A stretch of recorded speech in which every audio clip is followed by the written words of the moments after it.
ಭಗವಂತನೇ ಕನ್ಫ್ಯೂಸ್ ಆಗ್ಬಿಡ್ಬೇಕು, ನಾನು ಏನು ಕೊಟ್ರು ಹಾಯಾಗಿದ್ದಾನಲ್ಲಪ್ಪ ಇವನು ಅಂತ. ಹಂಗೆ ಬಾಳಬಾರ್ದು.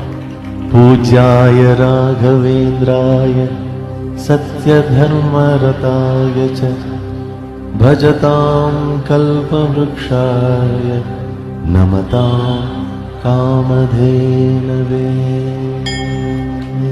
ಭಗವಂತನೇ ಕನ್ಫ್ಯೂಸ್ ಆಗ್ಬಿಡ್ಬೇಕು, ನಾನು ಏನು ಕೊಟ್ರು ಹಾಯಾಗಿದ್ದಾನಲ್ಲಪ್ಪ ಇವನು ಅಂತ. ಹಂಗೆ ಬಾಳಬಾರ್ದು. ಪೂಜ್ಯಾಯ ರಾಘವೇಂದ್ರಾಯ ಸತ್ಯಧರ್ಮರತಾಯ ಚ ಭಜತಾಂ ಕಲ್ಪವೃಕ್ಷಾಯ ನಮತಾಂ ಕಾಮಧೇನವೇ. ಭಗವಂತನೇ ಕನ್ಫ್ಯೂಸ್ ಆಗ್ಬಿಡ್ಬೇಕು, ನಾನು ಏನು ಕೊಟ್ರು ಹಾಯಾಗಿದ್ದಾನಲ್ಲಪ್ಪ ಇವನು ಅಂತ.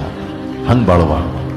ಪೂಜ್ಯಾಯ ರಾಘವೇಂದ್ರಾಯ ಸತ್ಯಧರ್ಮರತಾಯ ಚ ಭಜತಾಂ ಕಲ್ಪವೃಕ್ಷಾಯ